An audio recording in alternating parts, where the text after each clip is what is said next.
अब देखो, अपन ने जो लास्ट टॉपिक अपन ने कल जो पढ़ा था वो क्या पढ़ा था, जो हेरिडिटी के बारे में अपन ने कुछ डिस्कशन स्टार्ट किया था। और हेरिडिटी को अपन ने जाना, हेरिडिटी और इनहेरिटेंस के ट्रेड्स को, कि भाई जो पेरेंट्स से ऑफस्प्रिंग्स में ट्रांसफर होते हैं। फिर अपन ने बात की थी मेंडल के बारे में। मेंडल क्या थी? Father of genetics. और मेंडल ने, जैसे आपने इनहेरिटेंस में बात करें तो अपन ने देखा कि भाई जी इवोल्यूशन क्या होती जा रही है, जो बॉडी है, ह्यूमन बॉडी भी इवॉल्व हुई है। जैसे मैंने आपको एक एग्जांपल बताया ईयर लोब का। दूसरी बात की थी मैंने आपको अपेंडिक्स के बारे में बताया कि पहले जो होते थे अपने अर्ली ह्यूमंस, वहां पे क्या होती थी? टेल होती थी, लेकिन वो धीरे धीरे काम के साथ जब उसको रिक्वायर नहीं हुई, धीरे धीरे वैनिश हो गई। फिर अल्टीमेटली वहां क्या बच गया? अपेंडिक्स। और अपेंडिक्स भी जब वहां पे कोई इन्फ्लेमेशन क्रिएट हो जाता है तो कौन सी एक डिजीज कॉज हो जाती है, बीमारी हो जाती है? अपेंडाइटिस। अपेंडाइटिस में क्या होता है? इन्फ्लेमेशन होता है। तो यूजुअली अपन क्या करते हैं? अपेंडिक्स को रिमूव कर देते हैं ना। तो ये बातें की थी। और फिर अपन बात कर रहे थे मेंडल एक्सपेरिमेंट का। तो मेंडल ने 2 एक्सपेरिमेंट किए थे। एक तो किया था, फिर अपन ने कुछ टर्म्स की बात की थी। हाँ, तो टर्म्स में अपन ने बात की डोमिनेंट कैरेक्टर, डोमिनेंट ट्रेट जो किसी भी ऑफस्प्रिंग के अंदर क्या होती है? शो होती है, दैट इज डोमिनेंट। एक होती है रेसेसिव ट्रेट जो होती तो है लेकिन शो नहीं होती अगली जनरेशन में, उसकी बात की थी अपन ने। फिर अपन ने जीनोटाइप की बात की थी। जीनोटाइप क्या था? जो सिंपली जेनेटिक मेकअप है किसी भी ऑर्गेनिज्म का। अभी अच्छे से आप समझोगे मोनोहाइब्रिड में वो फिनोटाइप, जैसे कोई सिर्फ टीटी है तो भी टॉल है, और तो मतलब वो दिखता कैसा है, मतलब उसका फिजिकल अपीयरेंस, टीटी है तो भी टॉल है। तो ये एग्जैक्टली फिनोटाइपिक है, मतलब दोनों फिनोटाइपिक सेम है, लेकिन जीनोटाइप, इनमें जीन दोनों में अलग है। तो ये तो मतलब डिफरेंस कहां किसकी वजह से आ रहा है? जीनोटाइप की वजह से। लेकिन अगर बात करें इनका फिजिकल अपीयरेंस सेम है, दैट इज फिनोटाइप, है ना। जीनों से याद रखो, जीन का मेकअप, फिनो से मतलब WH मतलब फिजिकल अपीयरेंस। फिर अपन ने कुछ ऐसे 1-2 टर्म्स की बात करी थी, होमोलोगस, हेट्रोजीनियस, ठीक है ना। अब अपन बात कर रहे थे मोनोहाइब्रिड क्रॉस के बारे में, जो कि मेंडल एक्सपेरिमेंट, उसने 2 एक्सपेरिमेंट फॉलो किए थे, उसमें से है मोनोहाइब्रिड। मोनोहाइब्रिड के अंदर क्या लिया मैंने कि जो आपका मेंडल था उसने 2 प्रकार के प्लांट लिए। एक लिया प्योर टॉल, एक लिया प्योर डाफ, मतलब बोना प्लांट, ठीक है। तो प्योर टॉल जब भी होगा तो ये 2 टर्म से किसी भी अपन क्रोमोसोम्स को रिप्रेजेंट करते हैं। तो पहला होता है डोमिनेंट और ये होता है रेसेसिव। तो इसमें दोनों ही क्या है? डोमिनेंट ही एक तरीके से।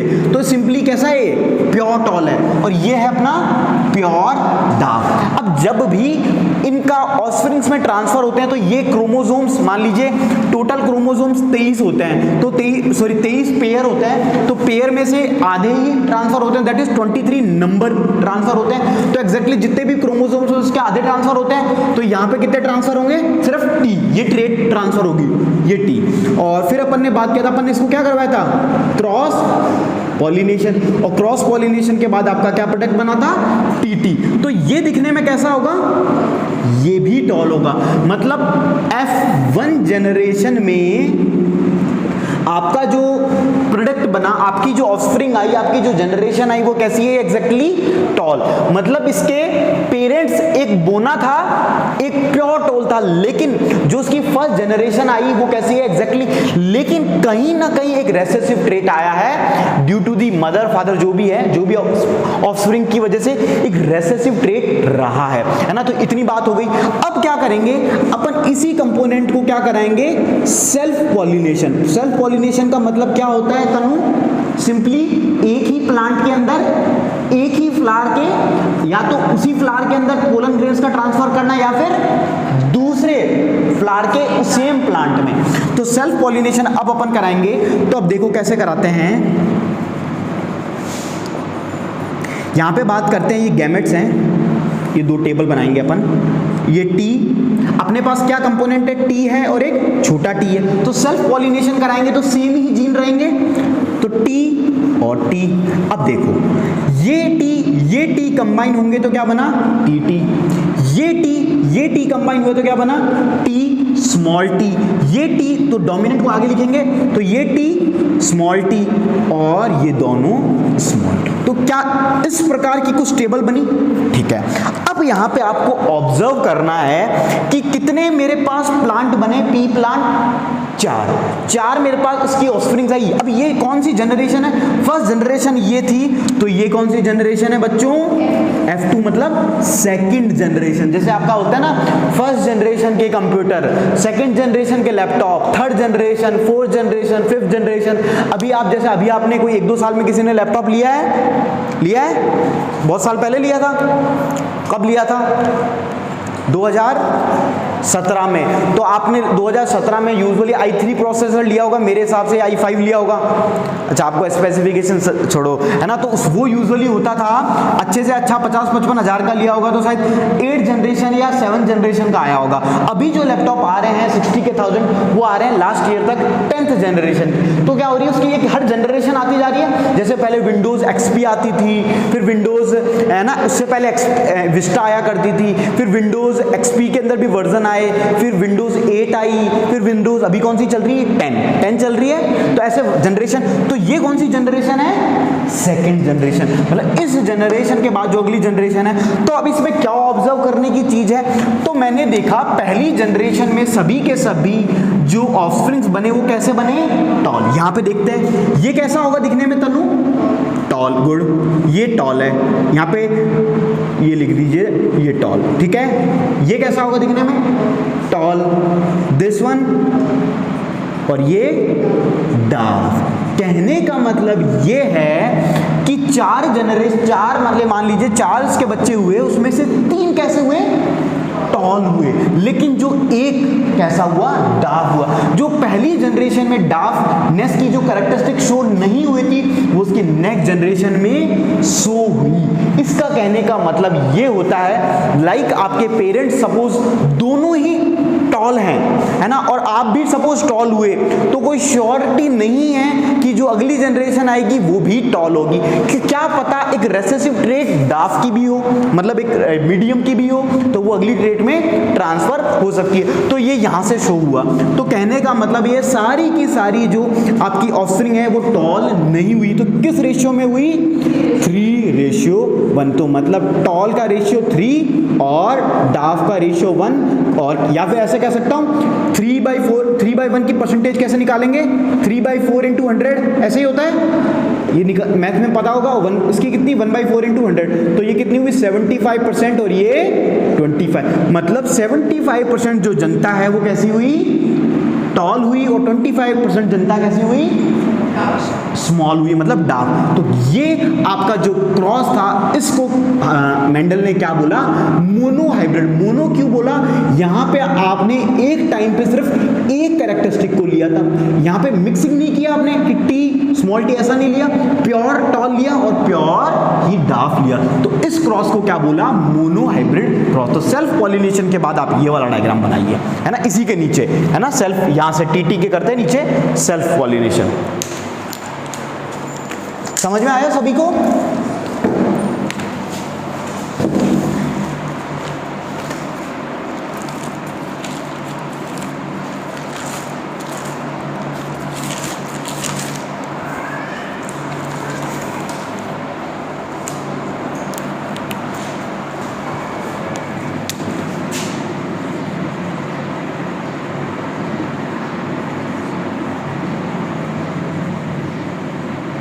ये भी लिख लेना ताकि आपको याद रहे। ये क्या थे?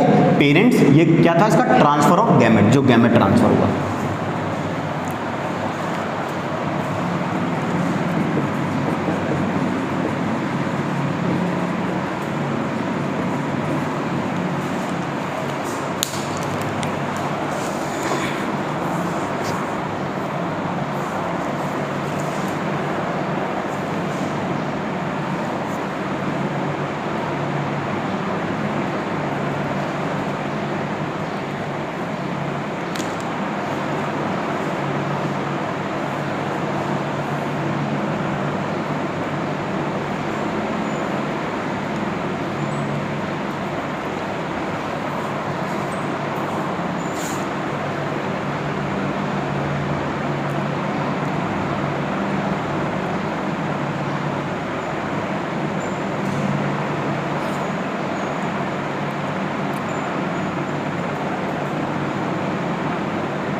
ये चैप्टर कल खत्म हो जाएगा। छोटा ही है। ये के बाद डाई हाइब्रिड है और फिर सेक्स डिटर्मिनेशन, और एक टॉपिक और है हाउ वी, तो बहुत छोटा सा है। ऑल्दो मैं इसको अगर लगातार पढ़ाऊँ ना 2.5 घंटे में ख़त्म कर सकते हैं अपन, लेकिन अपन लगातार 2.5 घंटे है नहीं ना, ठीक है। फिर अपन केमिस्ट्री चालू करें, कौन सा? हाँ हाँ हाँ वो करेंगे ना, वो लास्ट में करते हैं। फिजिक्स से पहले कर लेंगे या तो,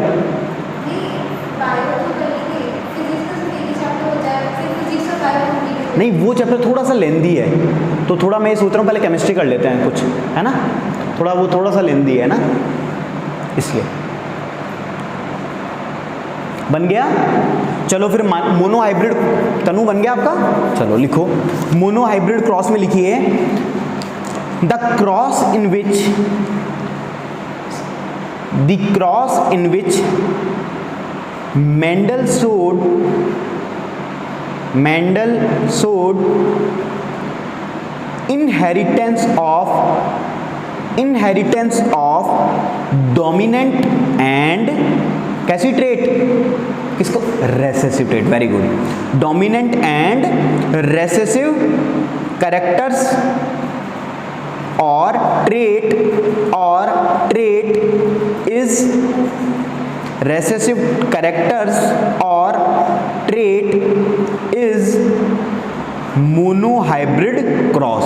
तो मोनोहाइब्रिड क्रॉस का सिंपल सा मतलब क्या है कि आप एट ए टाइम कितनी कैरेक्टर्स को ट्रांसफर कर रहे हो? एक, या प्योर ट्रियोल और प्योर डार्क। और यहां से मेंडल ने किस चीज को शो कर दिया कि जो आपकी रेसेसिव ट्रेट है वो कभी छुपती नहीं है, मे बी एक जनरेशन में छुप सकती है, लेकिन वो या तो उसकी अगली या फिर उसकी अगली में शो हो सकती है, जो कि अपन ने देखा कि एक डार्क प्लांट अपना हुआ था। ठीक है, तो इसी में कंटिन्यू में लिखिए to observe inheritance of single pair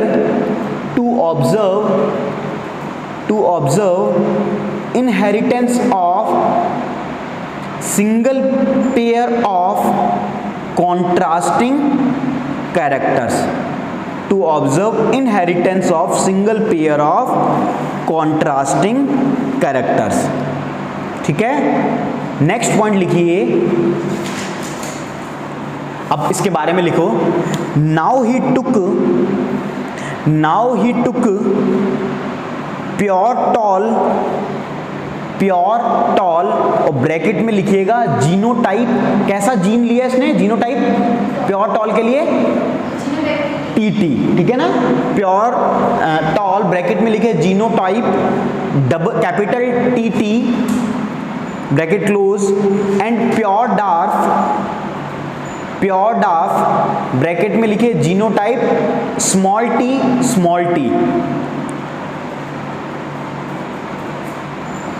pea plants and cross pollinated them to obtain first generation or first filial generation. Filial की स्पेलिंग यहां से देखो, फीलियल का मतलब होता है सहायक या फिर सहायक। इसका एक जैसे मान ले असिस्टेंट टाइप से है ना, पहली जो जनरेशन आई है, क्योंकि जनरेशन अलग दूसरी बनेगी ये वाली, तो पहली जनरेशन क्या थी? फीलियल कह सकते हैं ना इसको, कि भाई ये इसकी क्या थी? एक कॉम्प्लीमेंट्री थी कि भाई इसके बाद तो इसने इसको क्या किया? हेल्प की ना, तो ये फीलियल जनरेशन। फीलियल का मतलब समझ में आ गया? ठीक है, filial generation full stop. in this figuration, figure की जो स्पेलिंग होती है उसमें RATION, फिगुरेशन, ठीक है ना।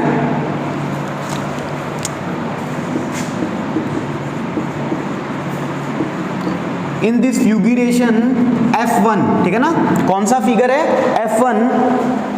F1 जनरेशन का मतलब है ना F1।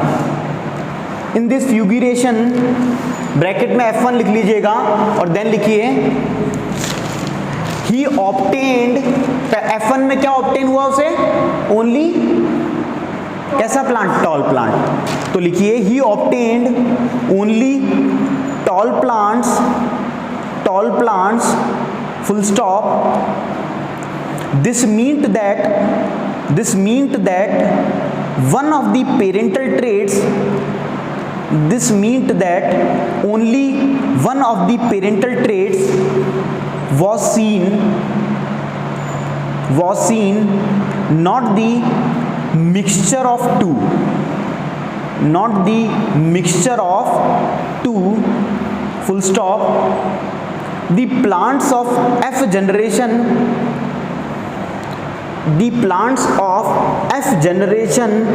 or progeny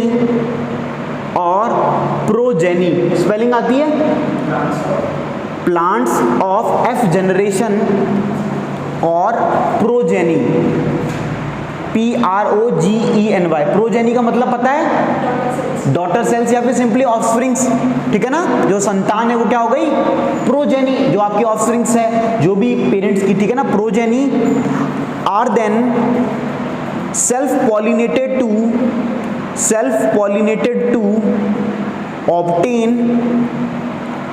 obtain F2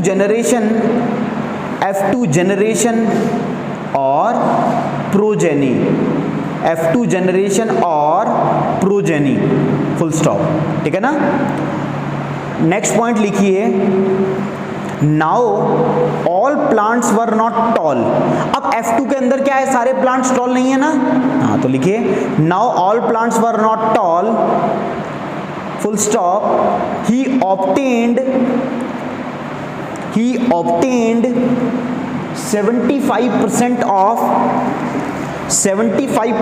of tall plants,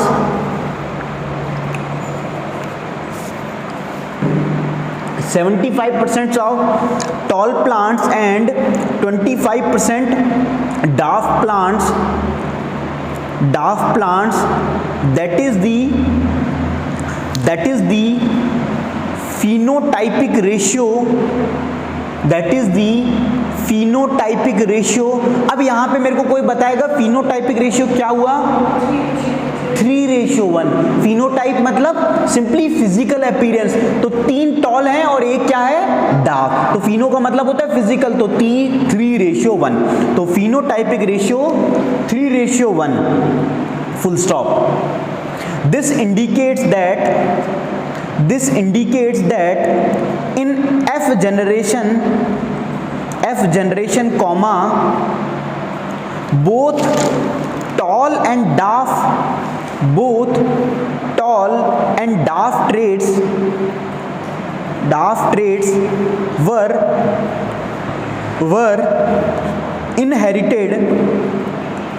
inherited, but tallness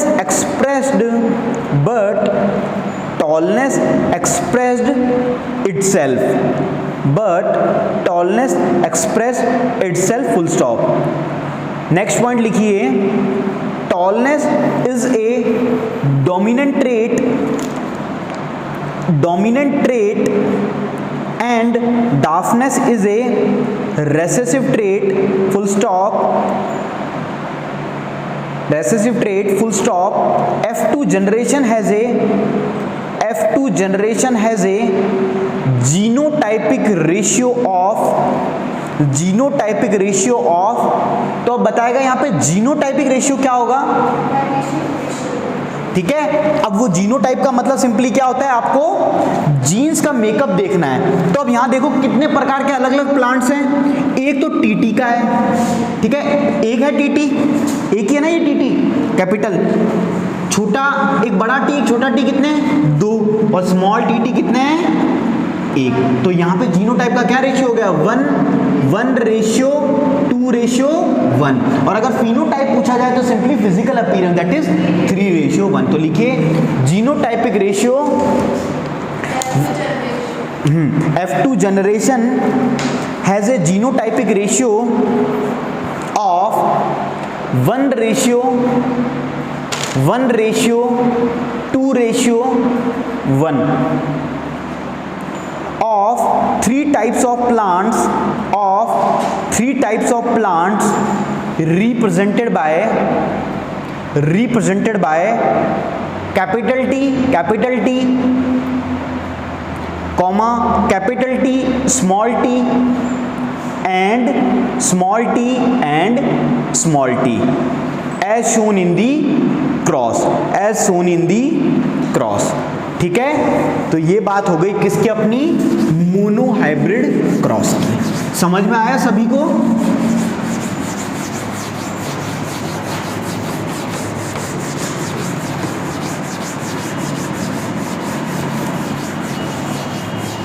अगर मैं इसका फाइनल, अगर मैं कंक्लूजन लिखना चाहूं मोनोहाइब्रिड क्रॉस का, तो दो प्रकार के रेशियो हैं, फिनोटाइपिक रेशियो। तो फिनोटाइपिक रेशियो क्या होगा, 3:1, मतलब टॉल एंड डार्क। और अगर मैं जीनोटाइपिक रेशियो लिखना चाहूं, दैट इज 1:2:1। 1 क्या है, टीटी और टीटी, ठीक है। तो ये भी आप लिख लीजिए ताकि आपको एकदम से जल्दी से याद रहे, थ्योरी ना पढ़नी पड़े।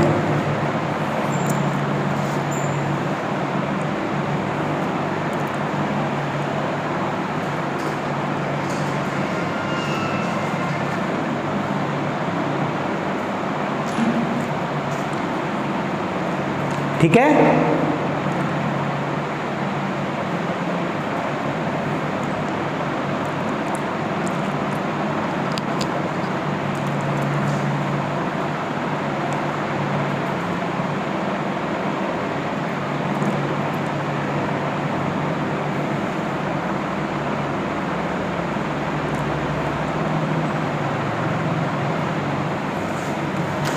अब देखो मेरे को एक चीज बताओ, यहां पे आपने इतना सब कुछ पढ़ा तो आपको एक चीज, सबसे पहली चीज ये समझ में आई कि जो डोमिनेंट ट्रेट है वो किसी भी ऑफस्प्रिंग्स में हमेशा क्या करती है, डोमिनेट करती है। लाइक पहली जनरेशन में आपने देखा कि कैसे प्लांट्स थे, सारे के सारे टॉल। जब अपन ने सिंपली क्या कराया था, क्रॉस पॉलिनेट।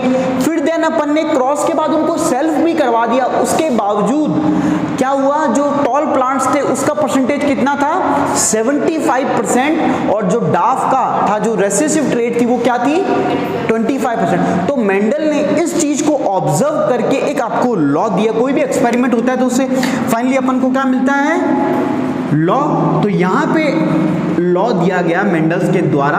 अब लॉ ऑफ रेसेसिव दिया जाएगा या लॉ ऑफ डोमिनेंस दिया जाएगा, इसको देखने के बाद मतलब आपको ये ऑब्जर्व हो रहा है कि किसी भी ऑफस्प्रिंग के अंदर जो भी डोमिनेंट ट्रेट होगी वो हमेशा डोमिनेट करेगी किस पे, रेसेसिव ट्रेट पे। तो मेंडल ने ये कहा कि किसी भी ट्रेट के अंदर सिंपली जो भी डोमिनेंट ट्रेट होगी तो वो अगली जो भी ऑफस्प्रिंग होगी, प्रोजेनी होगी, तो वहां पे क्या ट्रांसफर होगा, डोमिनेंट ट्रेट आपका ट्रांसफर होगा। तो इसको लिख लीजिए, जो चीज अपन ने समझी वही था लॉ, ठीक है ना। तो लिखिए, when the parents,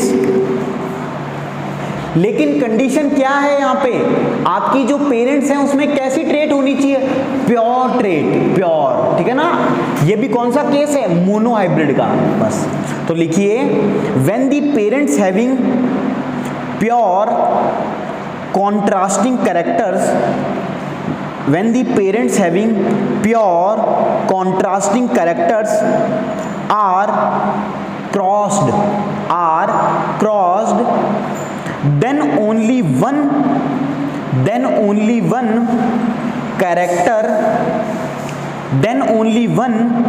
character expresses itself in the FT generation, full stop. This character is the dominant character,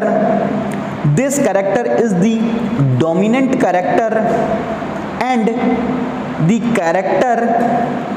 the character slash factor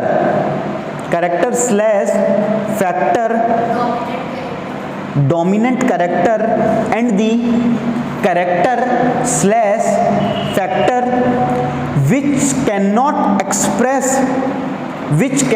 express itself is called as the, उस करेक्टर को क्या कहा जाएगा जो एक्सप्रेस नहीं हो पाई, recessive character, is called as the recessive character. तो यही लॉ ऑफ डोमिनेंस था जो मोनोहाइब्रिड क्रॉस को ऑब्जर्व करने के बाद मेंडल ने अपन को दिया।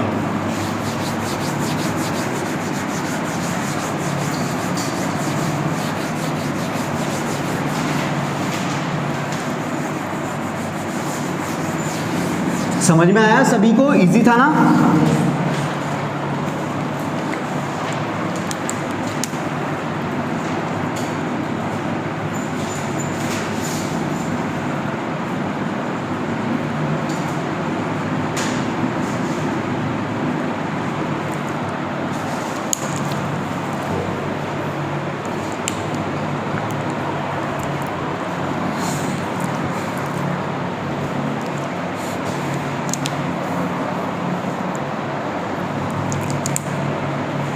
चलें बात करें इसकी। अब देखो, अब पहला जो अपना केस था दैट इज मोनोहाइब्रिड क्रॉस। अब अपन पढ़ रहे हैं that is dihybrid case. डाइस का मतलब सिंपली क्या होता है, कॉम्बिनेशन ऑफ समथिंग, मतलब दो डाई, डाई बाई ये सब कहते हैं। अब देखो कहने का मतलब ये है कि पहले जो अपन कैरेक्टर्स ले रहे थे वो अपन ने किस तरह से लिए थे, प्योर लिए थे एग्जैक्टली। एक तरफ कंप्लीट टॉल, एक तरफ कंप्लीट डार्क। अब क्या करेंगे यहाँ पे अपन डार्क और वो वाला कॉन्सेप्ट तो लेंगे, वो वाला भी ले सकते हैं, लेकिन अब हमको कहने का मतलब ये है कि डाई मतलब थोड़े ज्यादा कैरेक्टर्स की रिक्वायरमेंट है, तो अपन और कुछ कैरेक्टर्स क्या क्या हो सकते हैं प्लांट्स में, लाइक उनकी राउंड शेप के बारे में बात कर सकते हैं, जैसे राउंड हो गया और रिंकल्ड हो गया, राउंड रिंकल्ड। फिर उनके कलर की बात कर सकते हैं, लाइक ग्रीन एंड येलो, इस टाइप से बातें कर सकते हैं अपन। और वाइट वॉलेट ये सब तो पी में नहीं मतलब ले सकते हैं, मतलब तो अलग अलग कैरेक्टर। कहने का मतलब ये है कि अपन अब क्या कराएंगे, मिक्स कॉम्बिनेशन ऑफ जो थिंग्स है उसके बारे में अपन बात करेंगे, है ना। तो सबसे पहले 2 लाइन है वो लिखो, फिर इसके बारे में मैं आपको डिस्कस करता हूं। लिखिए, Mendel also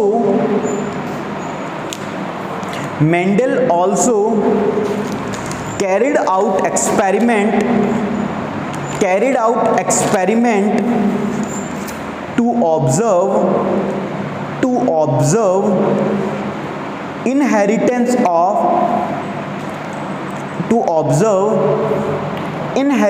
of two pairs of contrasting characters। तो यहाँ पे कितने पेयर कैरेक्टर लिए जा रहे हैं, वहां पे सिर्फ एक कैरेक्टर था, अब देखो यहाँ पे कितने आ गए, 2 पेयर आ गए ना, ठीक है। तो 2 pairs of contrasting characters comma which is called dihybrid cross, full stop. Continuation में लिखिए, he cross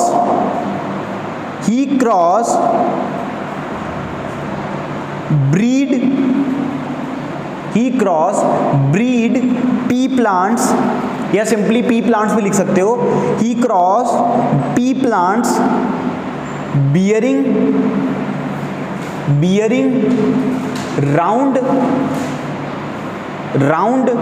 green seed with plants bearing seed with plants bearing wrinkled and yellow seeds।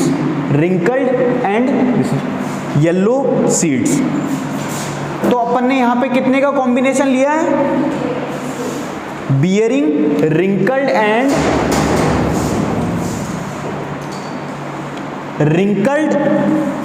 and yellow seeds।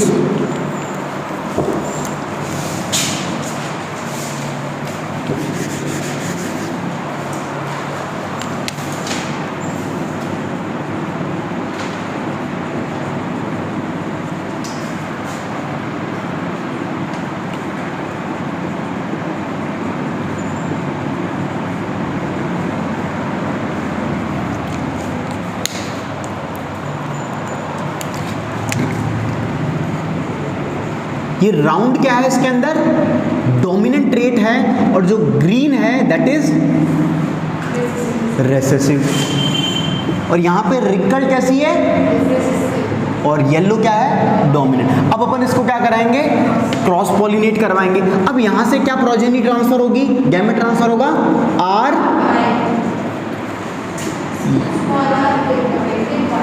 और अपन इसको simply क्या कराएंगे, पहले ही अलग अलग plants हैं तो क्या सेल्फ करवा सकते हैं अपन इनको, तो सबसे पहले क्या करवाएंगे, क्रॉस पॉलिनेट।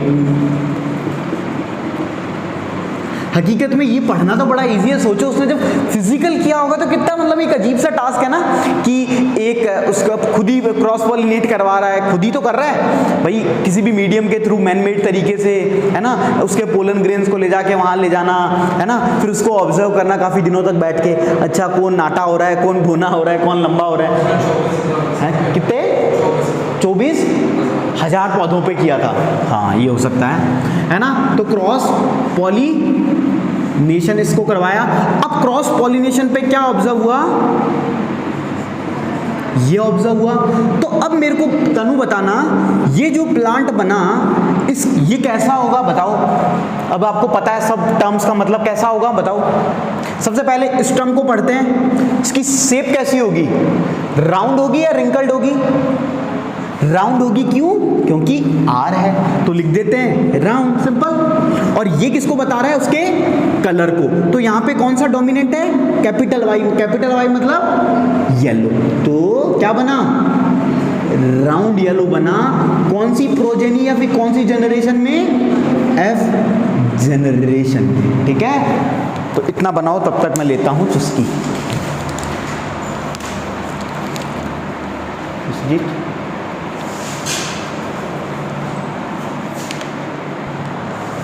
ठीक है। तो पहली जनरेशन पे पास अपने पास कैसे सीड बन के आए, कैसा उनका स्ट्रक्चर था, सिंपली राउंड स्ट्रक्चर के थे, और उनका कलर कैसा था तनु, येलो।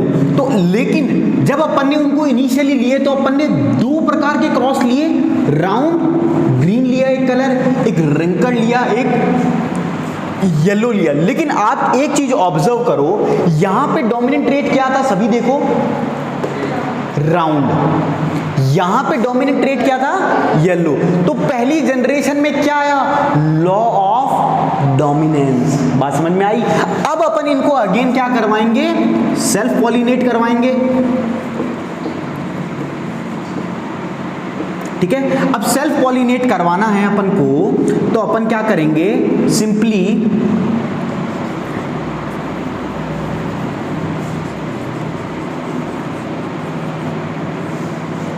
अब अपने पास किसको सेल्फ पॉलिनेट करवाना है अपन को।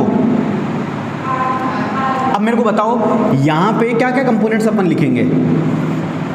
ये लो मैंने आपके लिए फायदा कर दिया कि 4 लिखने हैं। टोटल प्रोडक्ट कितने बनेंगे, 4 × 4 16। बताओ भाई कि क्या प्रोडक्ट अपन को, इसको ही सेल्फ पॉलिनेट करवाना है, तो अपन किस किस फॉर्म में करवा सकते हैं। हाँ बताओ। यहाँ पे कैपिटल आर और, हाँ चलो ठीक है, और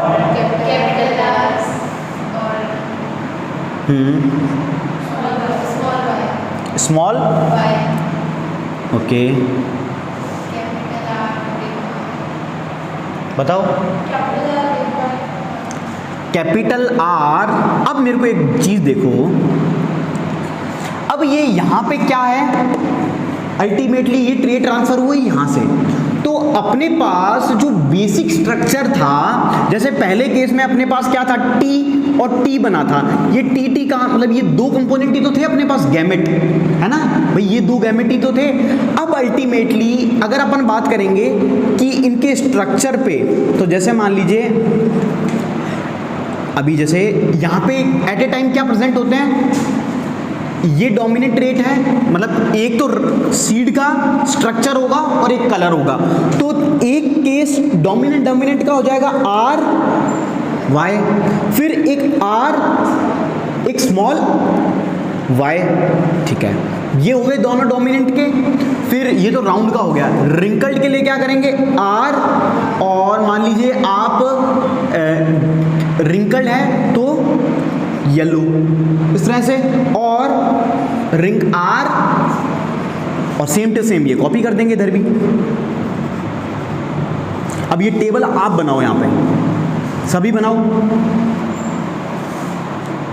ठीक है ना। ये स्मॉल आर कैपिटल आर लिखने में गलती मत करना।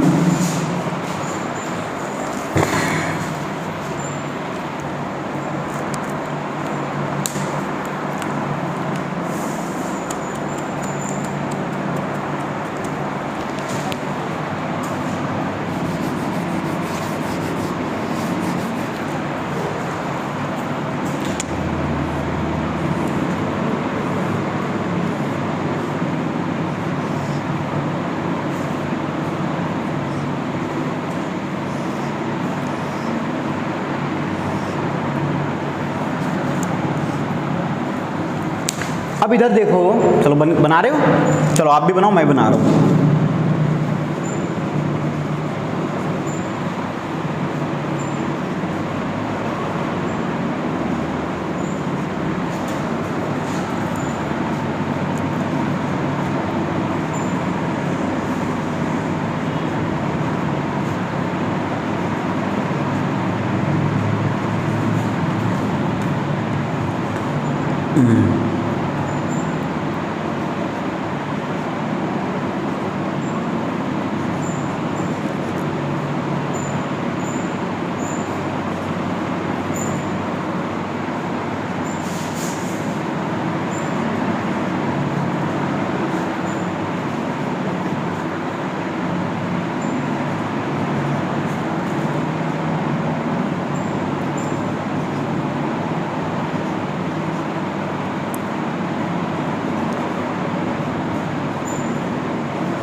सभी की बन गई क्या? ये ही बनी है, बस ये यहाँ पे इसको डोमिनेंट को पहले लिख दो ताकि इजी हो जाता है ना बताने के पास।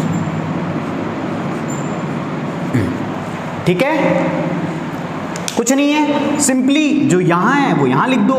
तो पहले आप कौन सा चीज़ लिखते हो जो क्या बोलते हैं, डोमिनेंट नहीं, पहले इसके शेप के बारे में। तो शेप की कौन सी है? ये आर है, और यहाँ पे तीनों ही सेम है, आर वाई, या फिर इसको आर आर ऐसे कर दो ताकि सभी में सिमिलर लगे, वो भी सही है। लेकिन अपन मतलब आर से क्या रिप्रेजेंट कर रहे हैं, अपन शेप को रिप्रेजेंट कर रहे हैं, वाई से किसको रिप्रेजेंट कर रहे हैं, कलर को। ठीक है, तो पहला ये बन गया आप लोगों का, बना लो बना लो।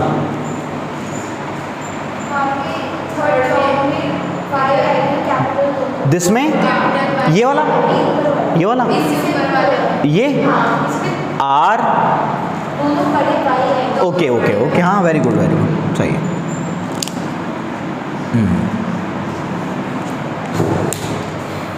और सब सही है, ठीक है। अभी पता चल जाएगा वैसे हो ये टोटल कितने प्लांट्स बने, तो कितनी ऑफस्प्रिंग आई। तो अगर कोई बोले, अगर मान लो यहाँ 4 हैं, ये कितने कैरेक्टर्स थे, 4, भाई कितने कैरेक्टर्स हैं एट ए टाइम, वहाँ पे कितने थे, 2, तो 2 की पावर मतलब जितने भी कैरेक्टर उसकी पावर n हो गया। तो यहाँ पे 4 थे तो 4 की पावर 2, तो कितना हो गया, 4 की पावर, हाँ n की पावर n, तो 4 की पावर, तो अगर 8 होते तो कितने होते, 8 की पावर, हाँ ठीक है ना, 64, हाँ ठीक है ना। तो इस तरह से चेंज हो सकता है, 8 की पावर 8, जैसे मान लो यहाँ पे कितना था, 2 की पावर 2, 4, 3 होता तो 3 की पावर दैट इज 27, सही है, और 4 की पावर ठीक है ना। तो फॉर्मूला क्या बन के आया, जो भी आएगा n की पावर 2, ठीक है ना। मतलब ये तो बता रहा हूँ, ऐसे मैथमेटिकल ज़्यादा नहीं घुसना चाहिए, ठीक है ना। तो ये सही है अपना, सबका। अब यहाँ पे आपको ऑब्जर्व करना है, सब चीजें देख ले, सबसे मैं एक एक टर्म पूछता जाऊंगा, सब बताते जाएंगे वो कैसा होगा दिखने में, है ना। तनु ये बताओ ये दिखने में कैसा होगा? राउंड तो इसका शेप है, वेरी गुड, और कलर येलो। तो पहले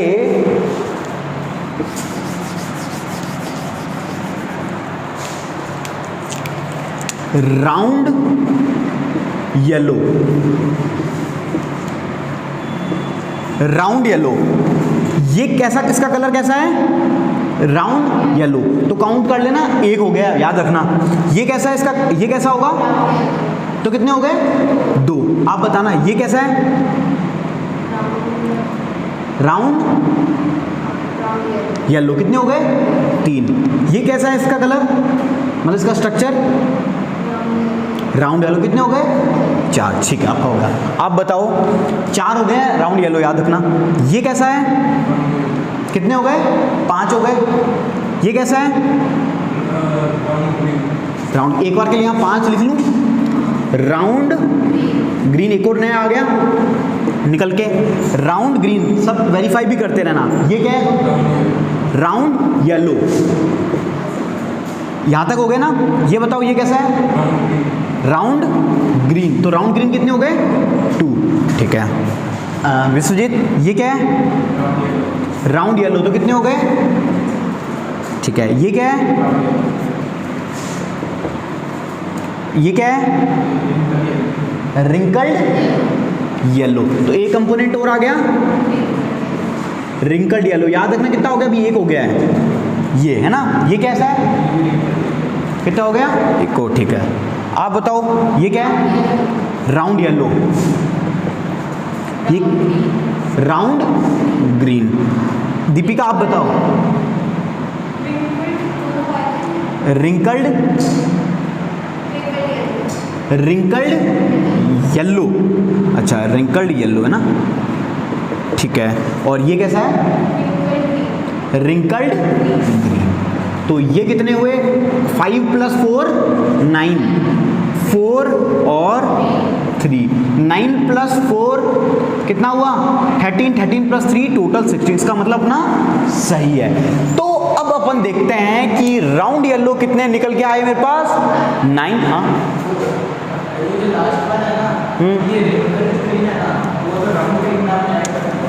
राउंड, अच्छा रिंकल्ड ग्रीन है ना नाम, नेमिंग। अच्छा अच्छा अच्छा, तो आपने, मेरे को लगा एक ही है, मैं इसलिए तो आपसे लिखवाता जा रहा था कि क्योंकि भूल जाएंगे। ये राउंड ग्रीन सही है एकदम, ठीक है। अब एक कंपोनेंट क्या है? Wrinkled green. देख के बताओ कहाँ है रिंकल्ड ग्रीन और रिंकल्ड येलो, ये 2 है ना। अब देखो रिंकल्ड ग्रीन कौन सा है? रिंकल्ड ग्रीन मतलब कौन सा हो जाएगा? RR और ग्रीन, मतलब ये दोनों छोटे छोटे हों, एक ही है। कौन सा वाला? This one. तो ये रिंकल्ड ग्रीन सही है। और ये रिंकल्ड येलो कितने हैं? रिंकल्ड येलो मतलब RR और कैपिटल Y होना चाहिए, तो दोनों या एक। तो 3 कौन कौन सा? एक तो ये और ये वाला, ये सही है। कितने हो गए? 3। सभी ने सही ऑब्जर्व किया है, ठीक है ना। तो 9 + 4 कितना हुआ? 13, 13 प्लस, अच्छा यहाँ पे ये 3 है ना, ठीक है। आप लोगों से करवाया, गलत मत करना, वीडियो में बेइज्जती होनी है मेरी ठीक है। तो 9 + 3 कितना हुआ? 12, 12 + 3 सॉरी कितना हो गया? 9 + 3 12, 12 13, 13 + 3 16। तो टोटल कितने हो गए? 16। और 16 ही कंपोनेंट है, दिख रहे हैं भाई, 4 ग्रुप, 4 कॉलम, तो 4 × 4 कितने? सबने सही से ऑब्जर्व किया है ना, ठीक है। क्योंकि जो दूर से ऑब्जर्व करता है ना वो जल्दी से देख पाता है ना। अब मैं यहाँ देखने बैठूंगा, अजीब थोड़ा वो होगा। अब देखो, अब यहाँ पे अपन को क्या ऑब्जर्व करने को मिला कि सबसे ज्यादा जो कॉन्सेंट्रेशन थी वो किसकी आई? राउंड येलो की। मतलब इससे पहले जो प्रोजेनी थी वो भी क्या थी? अगेन राउंड येलो, यही थी ना प्रोजेनी इससे पहले F1 जनरेशन, और ये कौन सी जनरेशन है? सेकंड, ठीक है। फिर उसके बाद अपन ने देखा राउंड ग्रीन कितने आए? 3, रिंकल्ड येलो कितने आए? 3। अब यहां देखो, यहां पे डोमिनेंट ट्रेट कौन सी थी? राउंड, ठीक है। तो राउंड देखो यहां कितने हुए? 9 + 3 कितने हुए? 12। राउंड की बात कर रहे हैं, 12। तो राउंड, ठीक है, डोमिनेंट थी, तो इसका डोमिनेंस थी, समझ में आ रही है? डोमिनेट कर रहा है ये रेसेसिव। 16 में से कितने हैं दिखने में राउंड? 12 तो राउंड ही है। फिर बात करते हैं कलर की। कलर यहाँ पे ग्रीन कैसा था? रेसेसिव था, और येलो कैसा था? डोमिनेंट था। अब डोमिनेंट की बात करते हैं। येलो देखो 9 और 3, 12 येलो। तो अगेन अपन को क्या कॉन्सेप्ट समझ में आया? जो चीज डोमिनेंट ट्रेट है वो ज्यादा से ज्यादा ट्रांसफर होगा, लेकिन फिर भी रेसेसिव ट्रेट बनेगी। लाइक यहां पे रेसेसिव क्या है? ग्रीन और रिंकल्ड। तो रिंकल ग्रीन कितना है? 1 आया ना, और यहां पे ग्रीन कितना है? ग्रीन रेसेसिव है तो ये 3 आया, और ये रिंकल्ड है तो ये भी 3 आया। तो सभी की प्रोजेनी कंप्लीट एक मिक्सचर बना। तो इस क्रॉस को क्या बोला उन्होंने? Dihybrid. अब मेरे को यहां पे बताएंगे, ये तो ठीक है, ये लिख के रख लें अपन, ये यहीं रखते हैं, अभी इसको लिखना भी है ना। अब देखो यहां पे 2 जीनोटाइपिक और एक होता है फिनोटाइपिक। जीनोटाइप मतलब जीन का मिक्सचर, ठीक है ना। तो अब देखना है आपको, इस जैसे कितने में दिखने में? इस जैसे देखो आप कितने? सिंगल ये तो कितना हुआ? 1। और फिर देखो R R Y Y, ऐसे कितने हैं दिखने में? काउंट करना एक बार, ऐसे वाले सभी देखो, आप ही देखो, सभी देखो।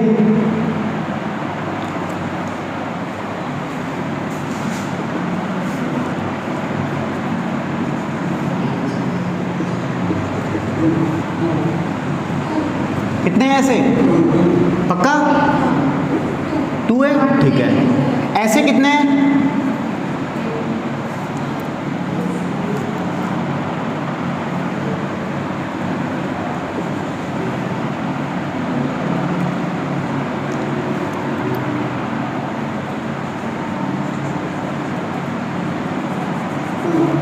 ऐसे, ये भी 2। अच्छा, और क्या क्या कॉम्बिनेशन हो जाएंगे? और आपका हो जाएगा R, ऐसे कितने?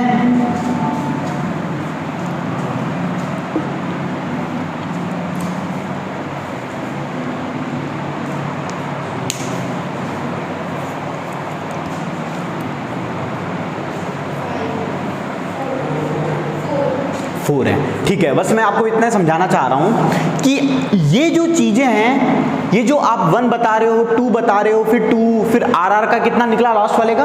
2, 4 है ना। तो ये सब चीजें किसको शो कर रही हैं? जेनेटिक, जीनोटाइपिक, मतलब इसके जीन के मेकअप को, ये जीन मतलब, ठीक है ना। अब ये हकीकत में दिखने में कैसा होगा? इसका फिनोटाइप कैसा बोलेंगे? Round yellow. ये भी राउंड येलो, लेकिन ये फिनोटाइपिकली सेम है दोनों, लेकिन जीनोटाइपिकली अलग है। तो अगर फिनोटाइप के रेशियो अगर अपन बात करेंगे तो यही तो है अपना फिनोटाइप का रेशियो। इधर देखो 9:3:1:3। 9 किसका है? राउंड येलो का, 3 है राउंड ग्रीन का, रिंकल्ड ग्रीन का 1 और रिंकल्ड येलो का 3। ठीक है ना, इसको मैं लिखवाऊंगा है ना, अभी चिंता मत करो, आप लिखवाऊंगा, समझ लो अभी, फिर लिखते हैं। समझ में आ गया इतना? तो ये था अपना डाई हाइब्रिड क्रॉस, ठीक है ना। फिर लिखते चलो, कहां तक लिख लिया? रिंकल्ड एंड येलो सीड्स तक, यहां तक लिखा है ना, ठीक है। लिखिए आगे, इन दी F1 generation, in F1 generation he obtained all round and yellow seeds, all round and yellow seeds.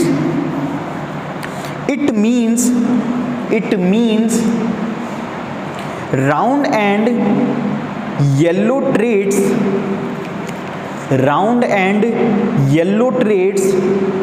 of seeds are dominant features while wrinkled and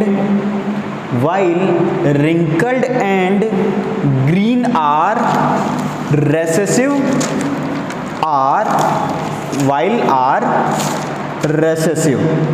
wrinkled and green are recessive। ठीक है, कंटिन्यूएशन में लिख लीजिए इसी में, full stop. he self pollinated the plants of F1 generation to obtain F2 generation,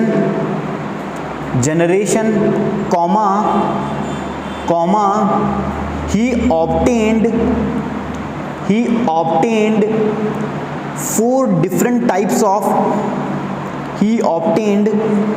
अब अपन को कितने प्रकार के सीड मिले देख रहे हैं, कौन कौन से हैं? 4। Round yellow, round green, wrinkled green और रिंकल्ड येलो। क्या इसके अलावा कोई कॉम्बिनेशन आपको मिला? नहीं मिला। तो कितने टाइप्स के seed you have form? 4 types. तो लिखिए 4 different types of seeds, round yellow, comma round green, comma wrinkled yellow and wrinkled green in the ratio of 9:3:1। wrinkled green को सबसे नीचे रखा है अपन ने, है ना, 9:3:1। round yellow, round green, wrinkled yellow and wrinkled green in the ratio of 9:3:1। He concluded that traits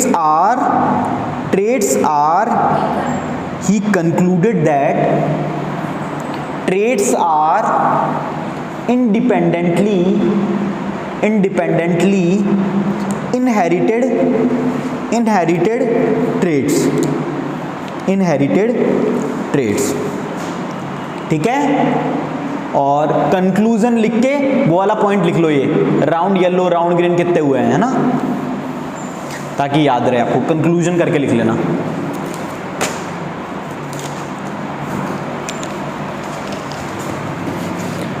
तनु समझ में आया अच्छे से सभी को? ठीक है।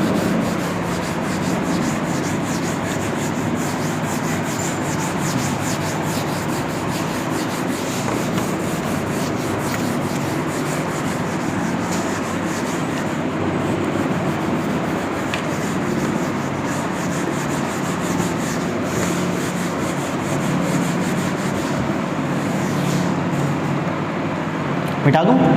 लिख लिया सभी ने?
अब इधर देखो, लिख लिया सभी ने? The question is how do traits gets express. मतलब क्या है? ट्रेट्स मतलब सिंपली कैरेक्टरिस्टिक्स और फीचर्स ऑफ एनी पेरेंट्स या फिर ह्यूमन बीइंग या फिर कोई भी ऑफस्प्रिंग है, उसकी ट्रांसफर जब होती है पेरेंट से किसमें, ऑफस्प्रिंग में, मतलब प्रोजेनी में, तो वो कैसे एक्सप्रेस होती है। तो अभी तक आपने जो चीजें पढ़ी है आप इसका क्वेश्चन आंसर कर सकते हो। तो बताएगा कोई कैसे एक्सप्रेस होती है सिंपली किसी भी, अगर चलो ह्यूमन बीइंग की ही बात अपन करते हैं, तो जो ऑफस्प्रिंग है उसमें ट्रेड्स कैसे ट्रांसफर होती है, कैसे एक्सप्रेस होती है, बेसिक यूनिट क्या है,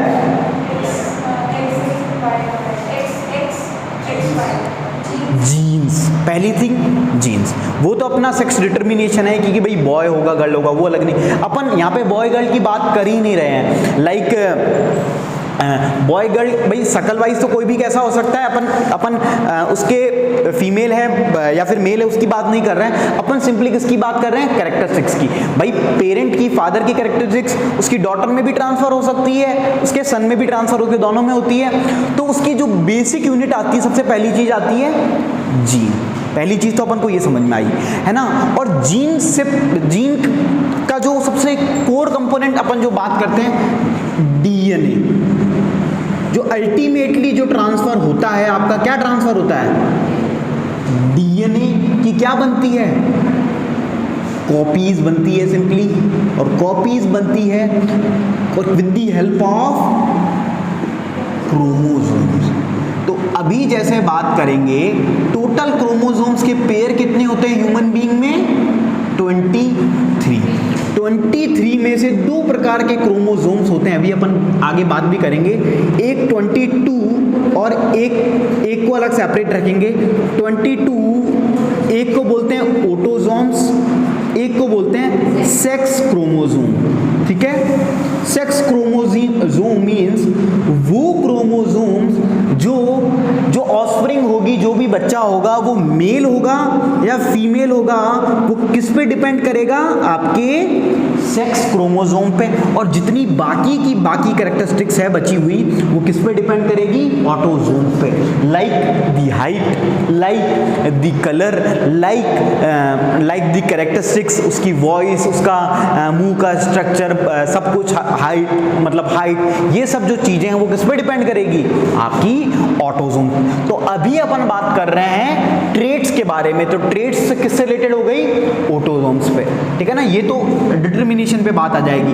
तो कहने का मतलब ये है, जो डीएनए है that is the ultimate unit, और डीएनए में अपन सब जानते हैं जीन्स होते हैं। तो जीन्स और डीएनए की कॉम्बिनेशन से सिंपली क्या होता है, जो भी ट्रेट्स होती है, एक कैरेक्टर से दूसरे कैरेक्टरिस्टिक्स में ट्रांसफर, एक पेरेंट से दूसरे में ट्रांसफर होती है, पेरेंटल साइड से भी और पेरेंटल और मेटरनल दोनों से होती है। तो आधी जैसे 46 क्रोमोसोम्स होते हैं, तो सिंपली उसके क्या हो जाते हैं, हाफ हो जाते हैं। 23 इधर से, 23 इधर से।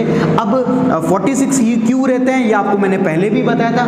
46 इसलिए रहते हैं ताकि जो भी ह्यूमन बीइंग है उसके अंदर जो क्रोमोसोम्स के नंबर है उसकी स्टेबिलिटी मेंटेन रहे। अगर दोनों में 46 इधर से आ जाते तो जो एक स्टेबिलिटी है, इक्विलिब्रियम है ह्यूमन बीइंग का, वो क्या हो जाता, डिस्टर्ब हो जाता। तो अल्टीमेटली इस तरह से आपके ट्रेट्स ट्रांसफर होते हैं। तो इसको लिखिए, ठीक है, लिखिए cellular DNA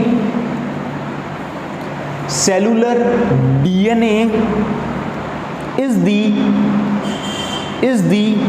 information source for making proteins in the cell, full stop। next point लिखिए, a part of DNA, तो जो डीएनए है उसके अंदर इंफॉर्मेशन है वो किस फॉर्म में स्टोर रहती है, इन दी फॉर्म ऑफ प्रोटीन। तो अगर किसी की हाइट बढ़ रही है, इसका कहने का मतलब यह है कि उसके अंदर जो हाइट का प्रोटीन है वो अच्छे से सीक्रेट हो रहा है। अगर नहीं हुआ, इसका मतलब क्या हुआ कि जो हाइट वाला जो प्रोटीन था जो डीएनए के अंदर प्रेजेंट है वो अच्छे से सीक्रेट नहीं हुआ। तो ये बात समझ में आएगी ना। तो इसी तरह हाइट भी एक ट्रेट है, हाइट हो सकता है, और जो भी ट्रेट्स होती हैं वो सब कैसे होती है, इसी प्रोटीन्स की फॉर्म में होती है ना। तो लिखिए a part of DNA, next point, a part of DNA that provides for one particular protein for one particular protein is called a gene. ठीक है, तो जीन का मतलब समझ में आया, एक जीन किसे बोलेंगे, ठीक है ना, for one particular protein is called a gene. मतलब हाइट का एक जीन हो गया आपकी, और जो ट्रेड्स हैं उसके अलग अलग जीन्स होंगे ना, समझ में आ गए, जैसे हेयर का ग्रोथनेस के जीन हो गए और जो भी जीन्स हो गए, तो हाइट का अपना एक जीन, उसका अपना प्रोटीन हो गया, और जो भी कंपोनेंट्स हैं उसके अपने अपने प्रोटीन्स हो गए। ठीक है ना, ठीक, is called a gene for that protein, is a gene for that protein. For example, the height of a plant depends upon the growth hormone which is in turn controlled by the gene, full stop, continuation में लिखिए, if the gene is efficient and more growth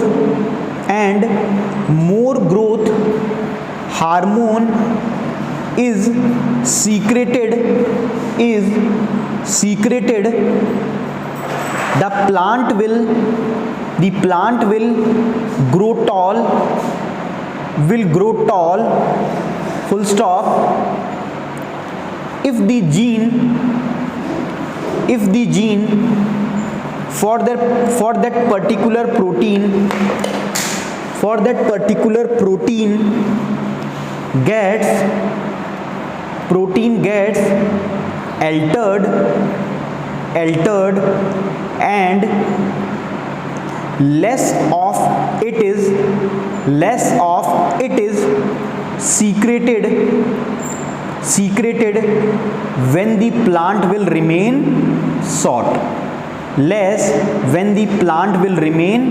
short, तो plant short कब रह जाएगा, जब वो particular hormone क्या होगा, कम सीक्रेट होगा।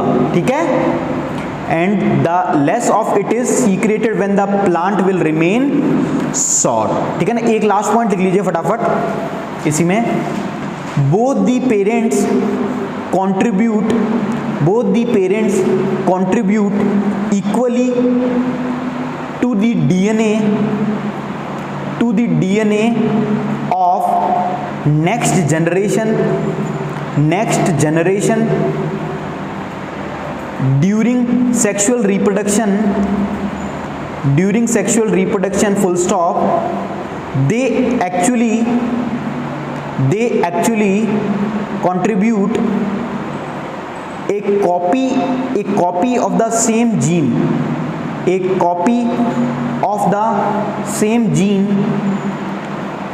for example when tall plant is crossed with the short plant, the gametes will have single gene either for tallness or for shortness,